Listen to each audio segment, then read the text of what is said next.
Sejam muito bem-vindos a esse nosso querido podcast em Contas. É isso mesmo, eu sou a Bia. Pensamos nele para que você fique sabendo tudo sobre as finanças e contabilidade dos partidos e a prestação de contas à Justiça Eleitoral. É verdade, mas não se preocupe, porque vamos explicar tudinho em linguagem bem acessível, sem complicação. Eu sou o Léo. Venha com a gente. Este podcast foi feito para você. E hoje vamos analisar um julgamento de 21 de fevereiro de 2025. Bia, é fundamental destacar que essa data é como uma fotografia, sabe? Uma fotografia do entendimento do Tribunal Superior Eleitoral. Exato. Sobre os temas que a gente vai discutir. A jurisprudência, que é, assim, o conjunto de decisões de um tribunal, ela se forma com o tempo. Pela repetição, né? Isso, pela repetição de entendimentos, criando estabilidade, previsibilidade. Mas ela também evolui, se adapta a novas leis, a mudanças na sociedade. Faz sentido. Então, o que vamos ver aqui reflete o pensamento consolidado do TSE sobre esses assuntos até essa data específica. Exato, Léo. E o caso de hoje é fascinante, porque ele é muito cirúrgico, vai direto ao ponto. Estamos falando da prestação de contas anual de um Diretório Nacional de Partido, referente ao ano de 2020. E o mais interessante é que depois de toda a análise da área técnica do TSE... E é uma montanha de documentos, né? Uma montanha de planilhas, de notas, restou apenas uma única irregularidade para ser discutida no julgamento. Uma só. Todo o foco, toda a controvérsia girou em torno de um único tema: a aplicação dos recursos para incentivar a participação das mulheres na política. Um tema absolutamente central hoje em dia, Bia. E para a gente poder mergulhar no caso, é preciso entender a regra do jogo. A base de tudo. Exato. A Lei dos Partidos Políticos, que é a Lei 9.096, de 95, ela estabelece uma obrigação bem clara. Os partidos devem aplicar, no mínimo, 5% do total de recursos que recebem do fundo partidário. 5%. 5%. Em programas de promoção e difusão da participação política das mulheres. E, assim, isso não é uma sugestão, é uma determinação legal, uma ação afirmativa. E essa regra existe por um motivo muito forte, né, Léo? Quer dizer, historicamente, as mulheres foram subrepresentadas nesses espaços de poder. Com certeza. E essa foi a forma que a legislação encontrou para tentar corrigir esse desequilíbrio, garantindo que haja recursos para capacitar, para incentivar novas lideranças femininas. Precisamente. A ideia é criar um ecossistema mais favorável. E para que todo mundo que está nos ouvindo entenda a dimensão do caso, vamos aos números. Vamos lá. Em 2020, o valor mínimo que este partido específico deveria ter aplicado nesses programas era de R$ 2.853.446,23. Uau! É um valor bem considerável. Sim, um valor alto. Certo. Mais de R$ 2.800.000. Agora, o que de fato aconteceu? O partido transferiu para a conta bancária específica das mulheres, ainda dentro de 2020, um total de R$ 2.752.805,85. Então, Léo, logo de cara, a matemática já mostra um problema. Foi transferido menos dinheiro do que o mínimo exigido. Exatamente. Já começa com uma diferença menor. Mas o ponto crucial, e aqui a gente entra no coração da análise da Justiça Eleitoral... É aqui que a coisa fica interessante. É aqui. A mera transferência do dinheiro para a conta correta não basta. Esse é só o primeiro passo burocrático, sabe? Entendi. O que o tribunal realmente fiscaliza é como esse dinheiro foi gasto. A análise é qualitativa. O recurso foi, de fato, empregado em ações que promovem a participação feminina? É aí que a lupa dos técnicos entra em ação. Entendi. Então, para organizar essa análise, a área técnica do TSE, a ASEPA, fez uma espécie de triagem dos gastos. Uma separação. Isso. É como se eles pegassem todas as despesas e as separassem em 3 caixas. Na primeira caixa, colocaram as despesas regulares e com a finalidade correta. Ok. Aqui entrou o valor de R$ 2.630.830. Eram gastos com documentação perfeita e que, sem dúvida, se encaixavam no objetivo da lei. Perfeito. Essa é a parte limpa da prestação de contas, a parte que não gera discussão. Exato. Aí chegamos na segunda caixa, que é o epicentro do problema. A caixa das despesas regulares, mas sem a finalidade correta. O valor aqui foi de R$ 129.329,35. E o que isso quer dizer, Leo? Significa que o partido tinha nota fiscal, tinha comprovante, a contabilidade estava em ordem, o gasto era legítimo, mas o tipo de gasto não servia para cumprir a meta dos 5%. E é importante notar que havia uma terceira caixa, a das despesas irregulares, que são aquelas sem comprovação, por exemplo. Certo. E nessa caixa, o valor foi de 0. Isso é um ponto positivo por partido, Bia? É verdade. Mostra que, do ponto de vista da organização contábil documental, havia um bom nível de controle. O problema não foi de forma, mas de conteúdo, de finalidade. Ótimo ponto. Então vamos abrir essa caixa 2 para entender o que tinha lá dentro. O que eram esses quase R$ 130 mil que causaram toda essa discussão? Eram despesas de manutenção. Manutenção, Sim. aluguéis de imóveis, taxas de condomínio, contas de energia elétrica, IPTU e algumas tarifas bancárias. Ah, entendi. Exato. São as chamadas despesas administrativas ou indiretas. É fundamental entender essa distinção que o TSE faz. Qual a diferença? Uma coisa são as ações finalísticas, as diretas, que são os programas em si. Um curso de formação para mulheres, a contratação de uma palestrante, a produção de material. O evento em si. Isso. Outra coisa completamente diferente são as despesas para manter a estrutura física funcionando, como o aluguel da sala onde o curso acontece. A grande questão jurídica é: o custo da estrutura pode ser usado para bater a meta dos 5%? E claro, o partido apresentou seus argumentos para defender que sim, que esses gastos deveriam ser aceitos. Claro. Vamos analisar a defesa ponto a ponto. O primeiro argumento, Léo, foi o do espaço exclusivo. Ah, sim. O partido alegou que aquele aluguel e aquelas contas não eram de uma sala qualquer. Eles afirmaram que eram uma sede de uso 100% exclusivo para as atividades das mulheres. A lógica é, se o espaço é exclusivo, o custo é direto. Exato. O que você me diz disso, Léo? É um argumento inteligente, Bia, mas que não convenceu o tribunal.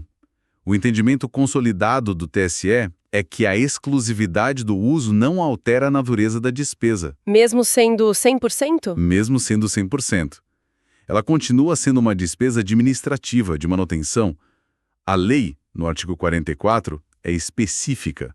Ela fala em criação e manutenção de programas de promoção, não na manutenção da estrutura física do partido. A palavra-chave é programas. Exatamente. A despesa finalística é o programa, o evento, o curso. O aluguel, mesmo que de um espaço exclusivo, é considerado uma despesa meio. Indireta. E entendi a lógica. O foco da lei é na ação, no programa, e não no tijolo e cimento do prédio. E o segundo argumento da defesa? Eles disseram que tinham um precedente. Afirmaram que, na prestação de contas de 2015 do mesmo partido, esse mesmo tipo de gasto com aluguel tinha sido aceito pela área técnica. Basicamente disseram: olha, da outra vez vocês aceitaram. Por que mudaram de ideia? Esse é um ponto excelente para explicar como a jurisprudência evolui. O que era aceito no passado pode não ser mais aceito hoje porque o entendimento do tribunal amadurece. Ah, então não é porque valeu uma vez que vai valer para sempre. De jeito nenhum. O TSE citou no julgamento um caso mais antigo, a prestação de contas número 271-83, que foi um marco na consolidação dessa visão mais rigorosa. E o que esse caso dizia? Nesse voto, o tribunal deixou claro que a regra dos 5% é uma ação afirmativa. E como toda ação afirmativa, ela deve ser interpretada de uma forma que garanta sua máxima efetividade. O objetivo é causar impacto real. E aceitar despesas administrativas diluiria esse impacto. É isso. Exatamente. Se o tribunal permitisse que despesas indiretas, como cota-parte de aluguel, luz, condomínio, contassem para a meta, Isso poderia esvaziar o propósito da norma. Ficaria fácil de burlar, né? Muito fácil. Seria só alocar custos fixos que o partido já teria de qualquer maneira, sem de fato investir em novas ações para as mulheres. E ainda dificultaria enormemente o controle. Como provar que aquilo gerou um impacto direto? É quase impossível. Por isso, a jurisprudência se tornou mais restritiva para proteger o objetivo da lei. Faz todo sentido. É uma forma de garantir que o dinheiro chegue na ponta, na atividade fim. Isso. O terceiro argumento do partido foi o do plano de contas. Eles argumentaram que o próprio plano de contas oficial da Justiça Eleitoral... Que todos os partidos são obrigados a seguir. Exato. Ele tem um campo específico para despesas administrativas dentro da verba das mulheres. Para a defesa, se existe esse campo, é porque a despesa é permitida. É quase está escrito aí, então pode. É outra tentativa lógica, mas que confunde os instrumentos. O TSE esclareceu que o plano de contas é uma ferramenta de organização contábil, não uma fonte de direito. Ele organiza, mas não autoriza. Perfeito. Ele serve para padronizar como os partidos registram as coisas, mas ele não define o que é legal ou ilegal.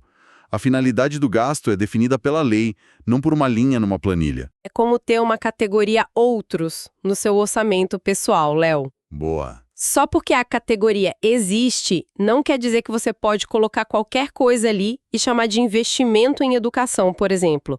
A natureza do gasto é o que importa. Analogia perfeita, Bia. E por último veio o argumento que a gente pode chamar de dinheiro de última hora. Esse eu quero ver. O partido alegou que uma parte do fundo partidário chegou no dia 30 de dezembro de 2020, o último dia útil do ano. No apagar das luzes. Totalmente. E disseram que era humanamente impossível planejar e executar um gasto finalístico em um único dia. Por isso, na visão deles, esse valor não deveria entrar na base de cálculo de 2020. E essa colou? De forma alguma. A resposta do TSE foi bem direta. A prestação de contas se refere ao exercício financeiro, que no Brasil vai de 1º de janeiro a 31 de dezembro. A regra é clara. Claríssima. Se o recurso entrou na conta do partido em 2020, ele pertence à base de cálculo de 2020. Fim de papo. E o partido que se planeja, então? Cabe ao partido ter um planejamento financeiro e uma gestão de fluxo de caixa ao longo do ano para cumprir suas obrigações, independentemente do dia que o dinheiro cai na conta. Ok. Então, com os 4 argumentos da defesa rebatidos, o tribunal chegou a uma conclusão. Chegou. O partido não cumpriu o percentual mínimo obrigatório de 5% em 2020. Só para recapitular os números e o tamanho do problema. Vamos lá. O valor que o TSE considerou como gasto correto foi de R$ 2.630.830,00. O valor que o partido deveria ter gasto foi de R$ 2.853.446,23. Isso gerou uma diferença não aplicada ou aplicada de forma incorreta de R$ 222.616,23. Exato. E qual foi a consequência disso? Aqui a história fica ainda mais instrutiva. A opinião do Ministério Público Eleitoral, o MPE, foi pela aprovação com ressalvas das contas. Aprovou com ressalvas. Sim. E a sanção acatada pelo tribunal não foi uma multa ou a determinação de devolver o dinheiro ao Tesouro Nacional.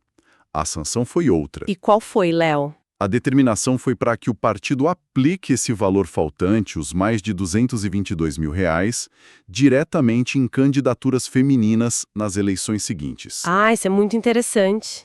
E é uma mudança legislativa muito importante, Bia. Explica melhor essa mudança. Isso é algo novo? Sim, é relativamente recente. Veio com a Emenda Constitucional 117 de 2022. Antes dessa emenda, a punição podia ser mais genérica, tipo devolver o valor ao erário. Ah, o dinheiro voltava para o Caixa Geral do governo. Exato.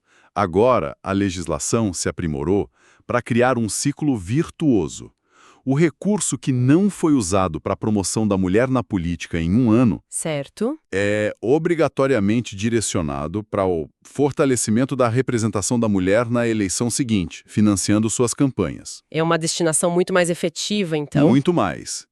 e alinhada com o espírito original da lei. Isso nos leva a um ponto que sempre gostamos de frisar aqui, o caráter pedagógico desses julgamentos. Com certeza. Essa decisão não serve apenas para punir um erro daquele partido em 2020. Ela funciona como um guia, um manual de instruções para todos os partidos sobre o que o TSE entende como uma aplicação correta. É o aprendizado contínuo na prática. Perfeitamente. Se a gente pudesse resumir a grande lição deste caso em uma frase, seria esta: para a Justiça Eleitoral, não basta registrar um gasto na conta certa. Não é só a burocracia. Não.